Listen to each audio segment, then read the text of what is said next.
E eu queria compartilhar uma palavra que Deus colocou no meu coração sobre o tema essência e propósito. Essência e propósito. Eu sei que o tema do geração é essência, mas eu queria incluir propósito juntamente com a palavra essência. Diga comigo, essência e propósito. Porque eu creio de todo o meu coração que em Jesus, aquilo que foi pedido retornou, a essência voltou. E essa essência nos dá propósito de vida. É sobre isso que eu quero falar com vocês nessa noite. É um tema muito oportuno, não é? E eu sei que vocês ouviram palavras tremendas, eu tenho sido muito abençoado nesses dias. A palavra essência, ela tem alguns significados muito lindos. O pastor Beto, que também é professor, não é? Eu não vou nem tentar competir com ele, porque ele trouxe aqui tanta definição, não é? Do grego, do hebraico, do latim. Ele trouxe aqui vários filósofos que deram as suas definições, não é? E ele também filosofou aqui, não é? Colocando as suas definições. Mas foi muito legal, fui muito abençoado pela palavra do pastor Beto. Ele disse algo que eu anotei ali, sobre essência, o significado. Eu queria resumir, não é? A essência significa o âmago, significa a parte mais íntima, o cerne, o homem interior, significa aquilo que a própria natureza, não é? Aquilo que nós somos lá dentro, aquilo que muitas vezes as nossas palavras dizem diferente do que nós somos, na verdade. A gente às vezes consegue por algum tempo, não é? Maquiar aquilo que de fato nós somos, mas eventualmente o que nós somos vai aparecer, a essência vai aparecer. E se o Espírito Santo afetar quem você é no íntimo, na sua essência, tudo que está ao seu redor também será afetado. Quem pode dizer amém? É muito oportuno esse tema numa época de tanto relativismo, tanta gente vendo o que a gente está dizendo como igreja, esperando para a gente dizer alguma coisa que não será politicamente correto, ou o que a maioria gostaria de ouvir, e para dizer que nós estamos sendo preconceituosos, e no tempo em que os absolutos estão sendo tão questionados, não é? Você não pode mais dizer o conceito bíblico de um casamento, porque tem gente que vai te contestar. O conceito do que é uma família, que é o que a palavra de Deus diz que é uma família. Quando você diz o que é uma família, tem gente que vai te contestar, vai dizer, não, mas não é assim, eu creio diferente. Então a gente vive numa época de muita relativização das coisas. E pensar na essência, é pensar naquilo que Deus quer trazer sobre nós, coisas que são inegociáveis. Amém, queridos? O ano passado, eu queria tentar ilustrar para vocês, antes de eu entrar em algumas passagens bíblicas. O ano passado, nós estávamos no Canadá com os pais do John. O John é casado com a nossa filha, é o meu genro, querido genro, que eu amo, de verdade. E nós estávamos lá com os pais do John, passando alguns dias com eles, fomos visitar o John e a Ana. E o pai do John, os pais do John nos levaram para ver, numa reserva que tem ali, num lugar muito lindo. Nós fomos ver a migração do salmão, o salmão que vem do Pacífico, não é? Aqueles peixes selvagens, não é? Não aqueles que são feitos em cativeiro, não é? Que procriam em cativeiro, mas que vêm mesmo, são selvagens, e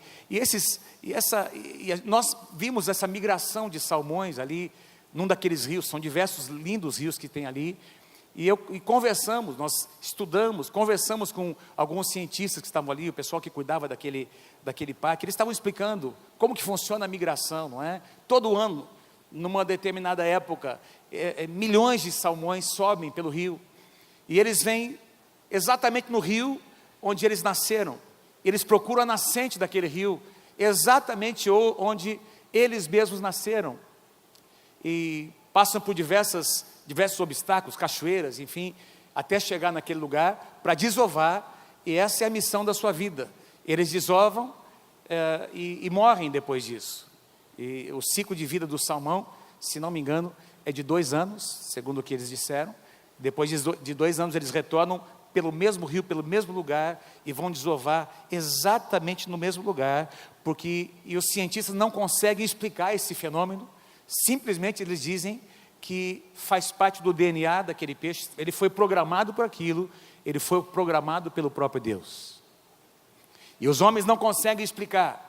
Alguns anos atrás, isso me faz lembrar também, nós estávamos de férias lá em Salvador, na Bahia, e nós tivemos, bem naqueles dias em que nós estávamos de férias, estávamos com o pastor Trajano, a pastora Thelma, alguns irmãos aqui da igreja, e nós vimos aquele dia em que aquelas tartaruguinhas estavam saindo para voltar para o mar, não é? Os ovos estavam eclodindo, não é? E rompendo, e essas milhões de tartaruguinhas ali naquela praia ali do Nordeste, um lugar totalmente, uma reserva que eles fizeram, e esses ovos estavam todos protegidos, e eles nos chamaram ali, a gente estava ali na área de lazer, nos chamaram os hóspedes do hotel, para a gente ver esse fenômeno acontecer, quando as tartarugas estavam rompendo os ovos, para se dirigir ao mar, e a gente estava conversando, e eles estavam dizendo que elas nascem e elas vão direto para o mar, e ninguém tem que dizer para elas, tem um relógio, tem alguma coisa dentro delas que as impulsiona para isso, para voltar depois de vários anos, na mesma praia, no mesmo lugar, para desovar exatamente onde elas nasceram, depois de ter migrado, passado por muitos lugares dos oceanos. E quando você pergunta para um cientista, ele vai dizer para você, é inexplicável, elas foram programadas para isso, faz parte da essência delas, faz parte da essência. Faz parte do DNA. Quantos entendem o que eu estou dizendo? Tem coisas que não adianta você tentar. Por exemplo, tem alguns animais que, por mais que você tente domesticá-los, eu não tentaria se fosse você, não é? Então, por exemplo, quem acha bonito um leão? Quem acha um leão bonito? Isso é lindo, não é? O leão é maravilhoso. Que animal, aliás, Jesus é o leão da tribo de Judá, não é? Comparado a um leão, que coisa maravilhosa. Quem já imaginou ter um leãozinho na sua casa? Já imaginou que coisa linda? Mas ele é tão bonitinho quando é pequeno, não é verdade? Mas aquele bichinho, tão bonitinho, ele vai crescer, se você tentar domesticar um leão na sua casa, esse leãozinho ele vai crescer, querido, ele tem uma natureza, sim ou não? Eu não queria estar perto de um bicho desse, quando ele realmente tiver fome, faminto, e eu não queria estar perto de um animal desse, porque tem alguma coisa lá dentro que vai, por mais que você tente, por mais que a gente tente, não é? E é óbvio que não é recomendável, porque tem animais que você domestica, não é? Aliás, deixa eu fazer uma pergunta, quem aqui gosta de gato? Levanta a mão, quem gosta de gato? Quem gosta de cachorro? Levanta a mão, ótimo. Eu não quero falar mal do gato, né? Mas vamos fazer uma comparação aqui? Vamos fazer uma comparação? São 2 animaizinhos que fazem parte do nosso cotidiano, não é? Eu pessoalmente, não leve a mal o que eu vou dizer a você, pessoalmente não gosto de gato, porque eu fazia uma criação, eu criava passarinho quando eu era moleque, pequeno, né? E os gatos comiam tudo meus passarinhos, gente. Eu ficava doido com esses gatos, bravo. Eu cresci com raiva de gato, não é? Deus já me curou, já não é? Me converti, não é? Mas assim, vamos falar um pouquinho da diferença que tem entre um gato. São 2 animaizinhos que convivem com as pessoas. Um gato é um felino e um cachorro é um canino. Oh, legal, que bom. Bom, eu procurei aqui eu fiz uma pequena pesquisa para buscar a diferença entre os cachorros e os gatos, não é? E eu encontrei algumas diferenças. O cachorro e o gato, ambos possuem naturezas completamente diferentes. O cachorro, segundo o estudo que eu fiz, não é nada pessoal, o cachorro, na maioria das vezes, ele é muito submisso, ele aprende a submissão, ele se torna amigo do seu dono. O gato, na maioria das vezes, ele é independente. Ele obedece se ele tiver vontade de obedecer. Faz parte da essência do gato. Faz parte da sua natureza. O gato dorme durante o dia todo e caça à noite, porque ele é um felino. O cachorro dorme a noite toda e de dia não sai para caçar, porque ele espera que o seu dono dê comida para ele. Folgado, né? O cachorro é ligado no seu dono, o gato é ligado na casa, no ambiente. Então você já deve ter ouvido falar do cara que mudou, o cachorro foi, mas o gato ficou. O gato deu tchauzinho pro dono, porque ele diz, daqui eu não saio, não é?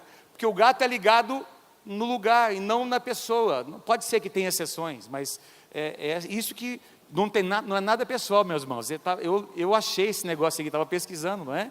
E eu fiquei pensando, puxa, eu queria trazer isso para você pensar na palavra essência como sendo a natureza de alguma coisa, de alguém, de um ser, não é? O DNA está lá dentro, está na essência. E eu queria te pedir para você pensar agora em Deus. Vocês estão comigo?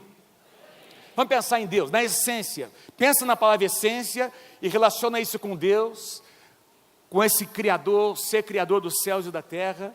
E você vai, se você for estudar a palavra, você vai encontrar a essência de Deus, na essência de Deus, do seu caráter. Você vai encontrar amor, você vai encontrar misericórdia. Quem pode dizer amém? Quem foi aqui alcançado pela misericórdia de Deus? Mas você também vai encontrar justiça, você vai encontrar o amor e a justiça.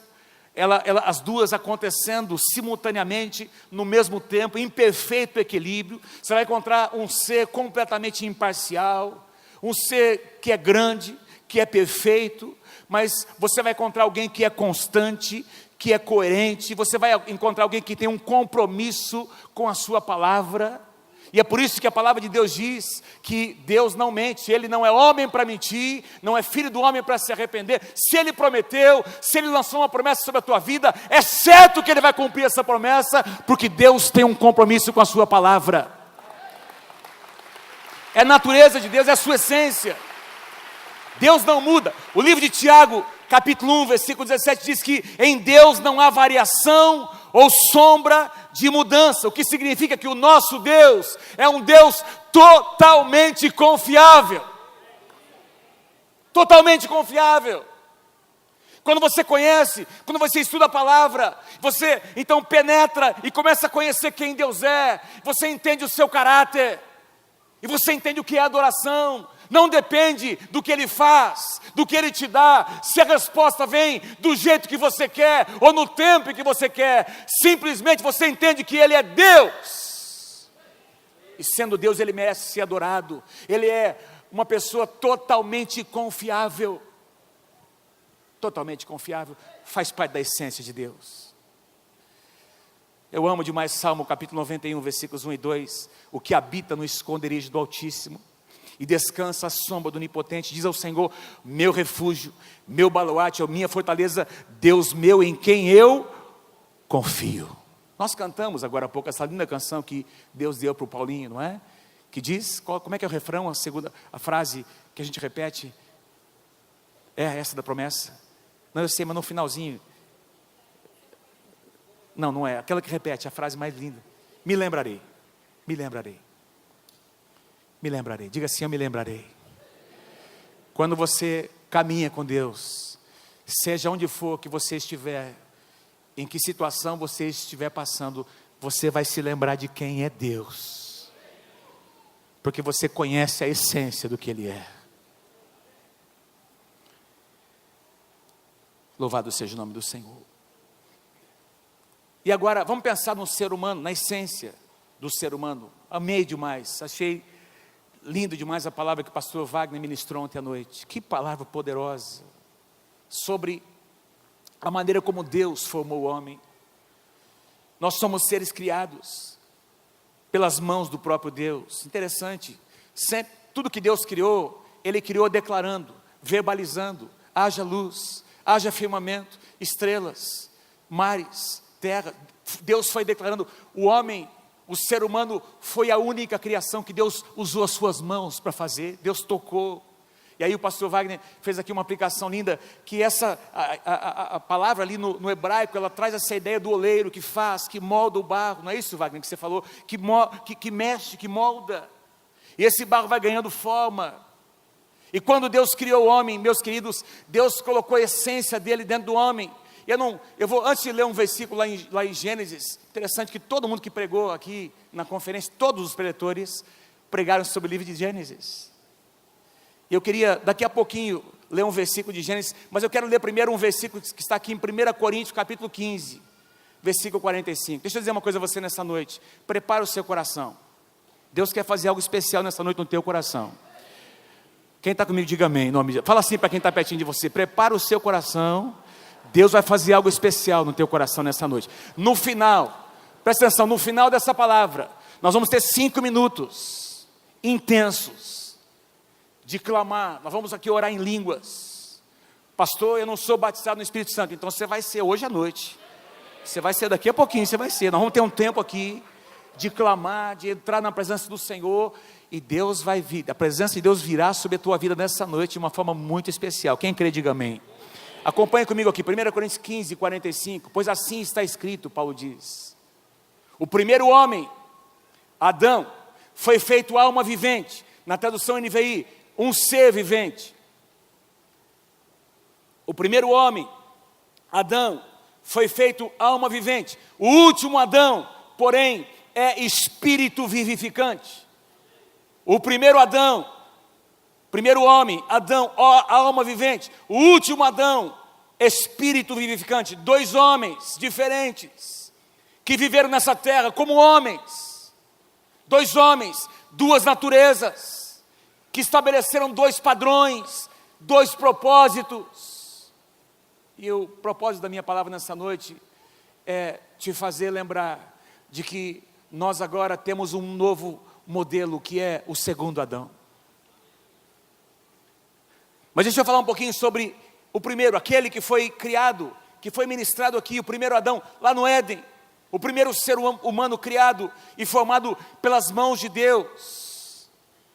Em Gênesis capítulo 2, versículo 7, diz assim, porque Paulo diz assim, não é como nós lemos aqui em 1 Coríntios, pois assim está escrito onde? Aqui em Gênesis capítulo 2, versículo 7, que foi lido aqui, ministrado nesses dias. Então formou o Senhor Deus ao homem do pó da terra, e lhe soprou nas narinas o fôlego de vida, e o homem passou a ser alma vivente. Diga comigo, alma vivente. Essa palavra soprou, eu sempre pensei, queridos, que soprou aqui era algo mais ou menos assim, Deus fez o homem, e veio sobre ele e fez... Acordaram, né? Amém? Essa era a ideia que eu tinha. Deus forma, Deus faz, Deus com as suas mãos molda aquele barro e... Mas não é isso. A palavra original no hebraico não significa um sopro violento. A palavra hebraica significa que Deus chegou bem pertinho e respirou nas narinas de Adão. Respirou. O ar que estava dentro, e aqui, esse vento que saiu, e a gente tem que lembrar que vento... no Antigo e no Novo Testamento, é uma simbologia do Espírito Santo. Amém, gente? Então, quando Deus se aproxima, Deus cria o homem com as suas mãos, Ele se aproxima e Ele respira. E esse ar, esse vento do Espírito Santo que está dentro do próprio Deus, ele entra pelas narinas do homem. E o homem passa a ser, então, alma vivente. A tradução NVI diz um ser vivente. A nova tradução na linguagem de hoje, ele passa a ser ele torna-se um ser vivo. E como um ser vivo, meus amados, ele começa agora a respirar e passa a ter necessidades básicas, fisiológicas. Ele precisa comer, ele agora tem que semear e colher para obter o fruto da terra. Ele tem que caçar, tem que pescar, porque Deus disse, quando Ele fez os peixes, que o homem poderia, então, tomar daqueles peixes para a sua alimentação. O homem tinha que trabalhar, produzir. Tudo isso antes do pecado, dependia da água. Mas o homem é criado de uma forma totalmente diferente do que os animais. Os animais foram criados com instinto. O homem foi criado com o poder de escolha. Amém, queridos? O homem foi criado com a capacidade de escolher. E eu quero te dizer, essa alma vivente era exatamente a essência do homem. Deus colocou dentro do homem a essência dele mesmo. E para que essa essência? Tendo uma alma, porque a alma, tem psicólogos aqui, vários daqui na igreja, a alma tem a ver com essa parte do nosso ser que tem a ver com as emoções, com os nossos sentimentos, a nossa vontade, o nosso intelecto, não é verdade?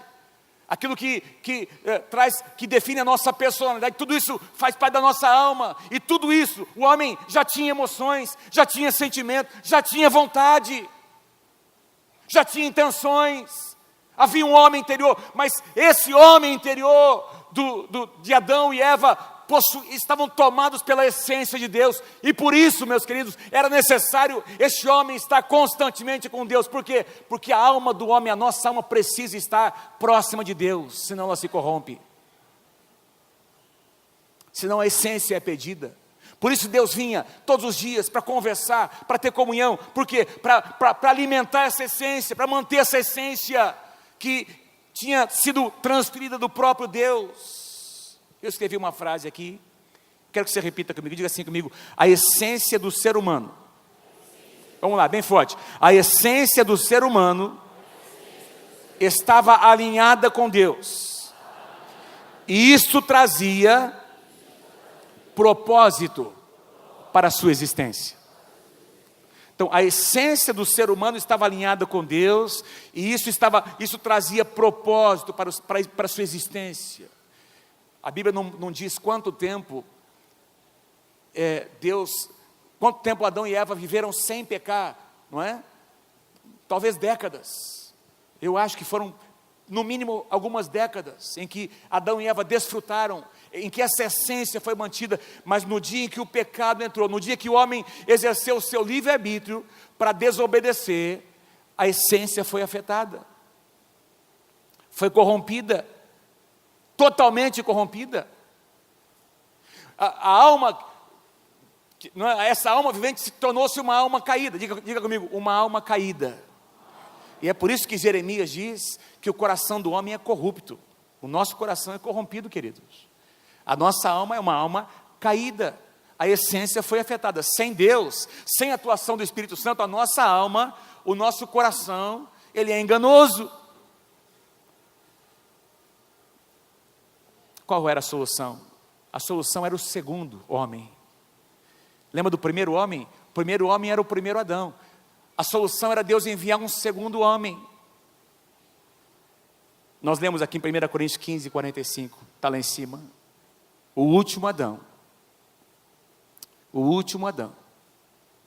Porém, é espírito vivificante. A palavra espírito aqui é a palavra sopro, também pneuma. Espírito vivificante, ela poderia ser traduzida como aquele poder restaurador. Veja, tudo bem, gente? Aquele poder que restaura, aquele poder que traz de volta. E eu queria que você prestasse atenção nisso. A palavra Adão, sabe o que significa o nome Adão? Adão significa homem. Então, o segundo Adão, ou aliás, o último Adão, nós poderíamos traduzir como o último homem. Teve o primeiro homem, Adão, lá do Éden, e tem agora o último homem, Jesus Cristo. Por que ele é o último? Porque ele é o único, não tem mais nenhum outro. Ou a coisa se resolve com ele, ou não se resolve, tem que ser com ele, tem que ser por meio de Jesus. Ele é o último homem, ele é o único e é o último. E eu queria falar sobre esse homem, Jesus, não é? Jesus Cristo. Eu queria trazer aqui a vocês, põe para mim o próximo slide, e eu queria finalizar depois orando com vocês. Eu sei que tem muita coisa para acontecer nessa noite, mas eu queria falar um pouquinho sobre Jesus, porque eu quero exaltar o nome de Jesus nessa noite. Eu quero exaltar o nome desse último homem, porque é dele que nós dependemos. Quem está comigo, diga amém em nome de Jesus. Fala para quem está pertinho de você, você depende do último homem. É dele, ele é o único, ele é o último, não tem mais ninguém, não se apeguem mais ninguém. Número 1, Jesus manifestou-se como homem. Jesus manifestou-se como homem. Presta atenção no que eu vou dizer a você. Aqui o pastor Leandro falou um pouquinho sobre isso nessa manhã. Eu tinha já preparado, foi muito legal ele falar, porque confirmou o que Deus tinha no meu coração. Quando Deus cria o homem, Deus cria o homem para dominar. Amém, gente?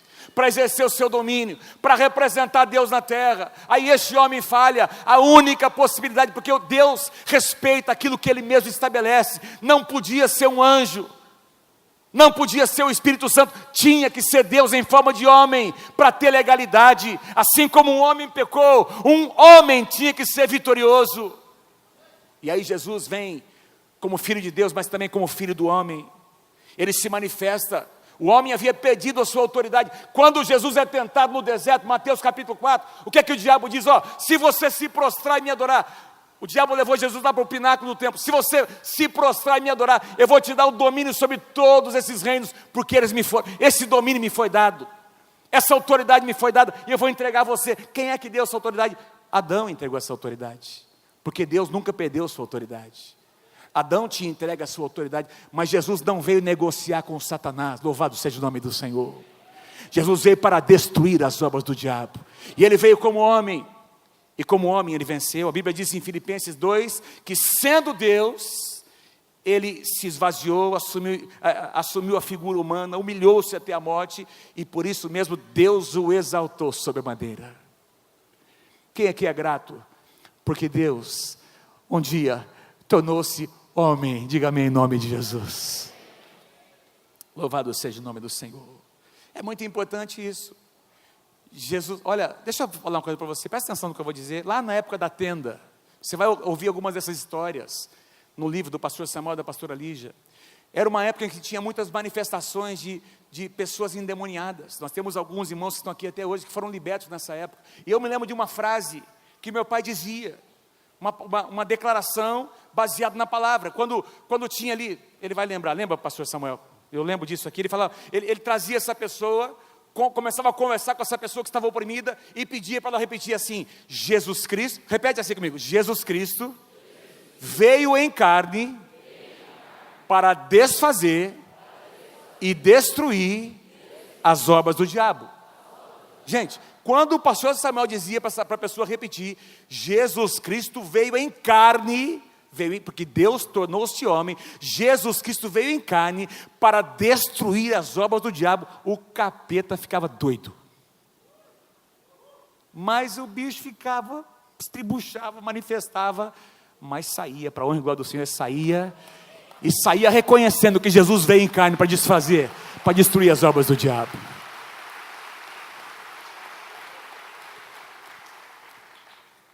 Número 2, Jesus cresceu como homem, veio como homem, nasceu, viveu como homem, ele manifestou-se como homem, cresceu como homem. Lucas capítulo 2, versículo 20 diz que ele crescia o menino e se fortalecia, enchendo-se de sabedoria e graça, e Deus estava com ele. Se Jesus cresceu como homem, em graça, em estatura e em sabedoria, diante de Deus e diante dos homens, nós também podemos crescer. Ele deu o exemplo para nós. Então, você tem que ser hoje mais sábio do que você era um mês atrás, há um ano atrás. Você tem que ser melhor hoje do que no Geração Livre do ano passado. E no ano que vem, você vai vir aqui mais poderoso do que você está hoje, com mais sabedoria, mais unção e mais graça sobre a tua vida. Porque você pode, Jesus cresceu, você pode crescer. É uma coisa impressionante você aconselhar alguns casais, 10, 15, 20 anos, o mesmo problema. Tem alguma coisa errada, irmãos. E não é com Deus. Você pode crescer, você pode, fala para quem está perto, você pode melhorar, meu irmão, você pode ser melhor, você pode dar um pouquinho mais, fala para ele, você pode dar um pouquinho mais. Jesus cresceu como homem. Número 3, Jesus, presta atenção, aprendeu a obediência. Jesus aprendeu a obediência como homem. Então, como homem, comigo aqui, gente, Jesus foi tentado em todas as áreas. Diga assim comigo: em todas as áreas. Então, sabe o que significa isso? Que você nunca pode dizer que o que você sente, o que você passa, ninguém sentiu, ninguém passou, porque é mentira. Jesus sabe exatamente o que você está passando. Ele foi provado, ele foi tentado em todas as áreas. Ele tornou-se homem, experimentou o que nós experimentamos. E aprendeu a obediência, a submeter a sua alma a Deus. Ele aprendeu a dizer: Senhor, por favor, se for possível, não, Senhor, espera um pouquinho, seja feita a tua vontade, seja feita a tua vontade. Número 4, Jesus sofreu como homem, sofreu afrontas, foi cuspido, espancado, desprezado, rejeitado, sofreu na sua alma o que nós sofremos, o que nós passamos muitas vezes, numa medida muito, muito pequena. Ele sofreu em medidas muito maiores, chicotadas, coroa de espinho, a cruz, e nós vimos, olha, nunca tinha prestado atenção naquilo que o pastor Leandro disse hoje. Jesus na cruz, provavelmente estava nu, queridos, não tinha nenhum pano cobrindo a sua nudez, lugar de vergonha, de humilhação, por mim e por você. Ele sofreu. Isaías 53 descreve todos os detalhes do seu sofrimento. Número 5, Jesus venceu como homem. Louvado seja o nome do Senhor. Jesus venceu como homem. Não foi um anjo que venceu, foi um homem que venceu, e que mostra para mim e para você que eu e você também podemos ser mais do que vencedores. Jesus venceu. Ele sofreu no seu corpo físico, ele experimentou a morte, mas foi no seu corpo físico que Jesus experimentou a ressurreição. Desceu lá no inferno e arrancou das mãos de Satanás as chaves da morte. E é por isso que a Bíblia diz, em 1 Timóteo capítulo 2, versículos 5 e 6, ouça, 1 Timóteo 2, 5 e 6, porquanto há um só Deus e um só mediador entre Deus e os homens, Cristo Jesus, homem, o qual a si mesmo se deu em resgate por todos, testemunho que se deve prestar em tempos oportunos. Jesus venceu como homem. E você pode vencer. Ah, pastor, você não sabe o que eu estou passando. Você não sabe o que eu estou passando. Eu não sei, mas Deus sabe. Mas o que você está passando é muito menor do que o que Jesus passou, e Ele te ensinou o caminho.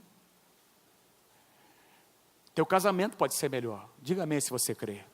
As tuas finanças podem ser melhor. Diga amém se você crê. Aquela tentação que tem te derrubado muitas vezes, você pode vencer ela.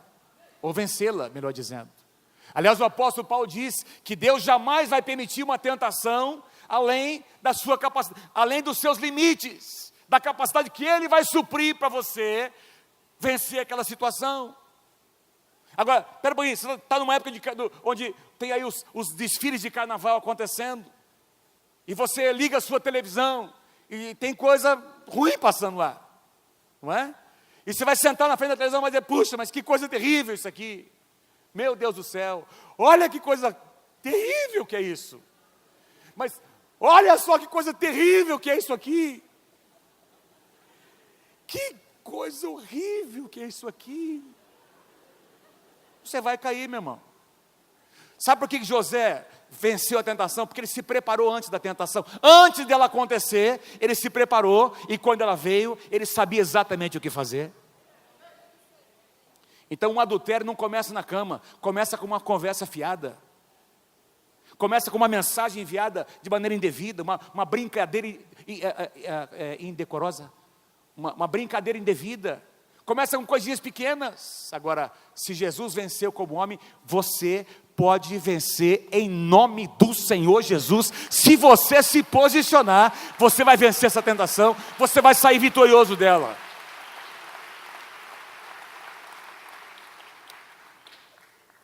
Jesus foi exaltado, foi recebido, presta atenção, e exaltado por Deus na sua glória, como homem.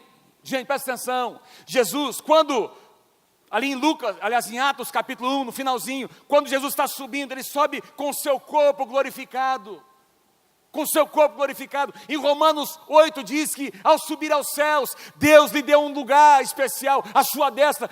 Jesus assentou-se no trono, à destra de Deus, na sala do trono, para interceder por mim e por você. E Ele continua lá até hoje, com o seu corpo ressurreto, como homem ressurreto. E aí, a gente pode entender o poder de um intercessor, porque o intercessor é aquele que se coloca entre, porque ele conhece as duas partes. Presta atenção. Alguém que intercede de fato, de maneira efetiva, é uma pessoa que se conecta com as duas partes. Tem um termo que é interessante, é o pessoal que tem um tipo de tinta, não é? Nunca me esqueço, nós estávamos pintando aqui na igreja uma vez, uma pintura epóxi, não é, pastor Luiz?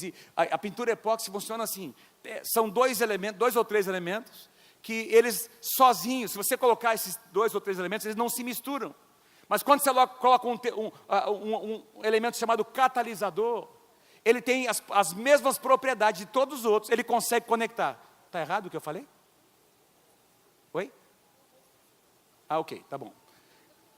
Eu pensei que eu tivesse falado alguma coisa errada. Pensa, então, tem 2 elementos que não se misturariam, mas tem um terceiro que é um catalisador, e o catalisador tem as mesmas propriedades, tanto de um quanto do outro. Ele consegue dar liga. Jesus, sendo Deus, E sendo homem, ele consegue ser um intercessor perfeito, porque ele conhece as duas partes. Pode aplaudir porque é verdade, é assim que funciona. Então ele foi recebido em glória, ele assentou-se à destra de Deus para interceder, e para interceder com propriedade. Você está aqui nessa noite porque Jesus intercedeu por você. Tem alguém intercedendo por você, torcendo por você. Mas eu quero finalizar. Jesus um dia retornará como homem. Como homem.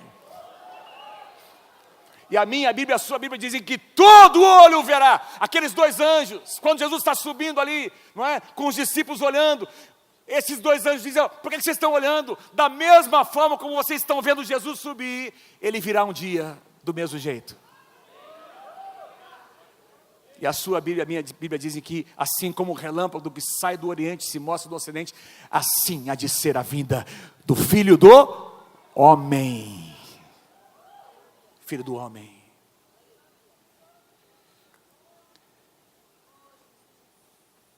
E naquele dia em que o Senhor Jesus vier, o propósito eterno de Deus estará concluído. E aí eu quero terminar com esse último pensamento. Queridos, Jesus era a única possibilidade. O último homem. Primeiro Adão. Último Adão, último homem. Jesus era a única possibilidade de nós voltarmos, da essência de Deus voltar até nós. Põe para mim esse último slide ali. O último Adão, porém, é o quê? Espírito. Vou contar até 3, vou pedir para vocês lerem comigo essa frase. Vamos lá. 1, 2, 3. O último. Mais uma vez, vocês, vamos lá.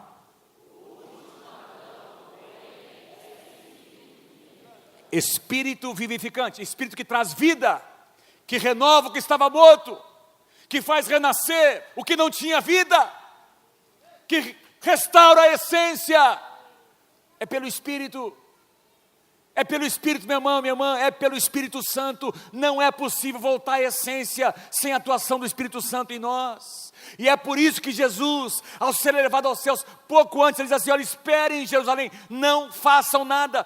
Jesus já tinha dito para eles que ele já tinha dado a grande comissão: ide por todo mundo, pregar o evangelho a toda criatura. Mas naquele momento Jesus disse: olha, espera um pouquinho mais, até que do alto vocês sejam revestidos de poder. Quem é que traria o poder? O Espírito Santo, o Espírito que vivifica. E aí você vê a partir de Atos 2 uma linha demarcatória de homens medrosos, egoístas, voltados para si mesmos. Quando eles tiveram uma experiência com o Espírito Santo, quando o Espírito vivificante entrou no coração desses homens, eles nunca mais foram os mesmos. Tentar resgatar a essência sem a atuação do Espírito Santo é perda de tempo. Mas quando você se abre para a obra do Espírito, a essência começa a voltar. E esse é um processo que vai durar toda a nossa vida, até o último suspiro de vida seu, ou então até Jesus voltar. Esse processo de retorno à essência, de recuperar a essência, a plenitude da essência, eu e você estaremos nesse processo. Como? Por meio do Espírito Santo, o Espírito que vivifica. Louvado seja o nome do Senhor. E aí eu quero fazer um exercício com você nessa noite, porque você vai experimentar nessa noite esse poder de Deus entrando aqui dentro. Você vai experimentar esse negócio tomando conta do seu coração. E você precisa nessa noite exercitar suas faculdades. Presta atenção. Nós vamos falar em língua. Fique em pé comigo, fique em pé comigo. Vamos lá, vamos fazer um exercício. Fique em pé. Fique em pé. Aleluia. Aleluia. Aleluia. Fala para quem está pertinho de você, atrás, na frente. Meu irmão, abre o teu coração agora, abre o teu coração. Fala, abre o teu coração.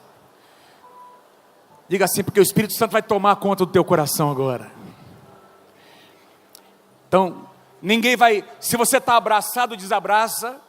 Se você está com a mão no bolso, tira a mão do bolso. Está com o braço cruzado, descruza os braços. Você vai fazer assim, em atitude de alguém que está aqui para receber. Todo mundo faz assim. E nós vamos cantar uma canção. Presta atenção, olha para mim. Nós vamos cantar essa canção. No final da canção, tem gente que não está fazendo. Todo mundo assim. Quem não fizer, eu vou chamar aqui na frente. Nós vamos cantar essa canção. E quando eu der o sinal, você vai começar a cantar em novas línguas. Vocês estão comigo? Beleza? Ah, pastor, eu não sou batizado. Você vai ser batizado agora, em nome do Senhor Jesus.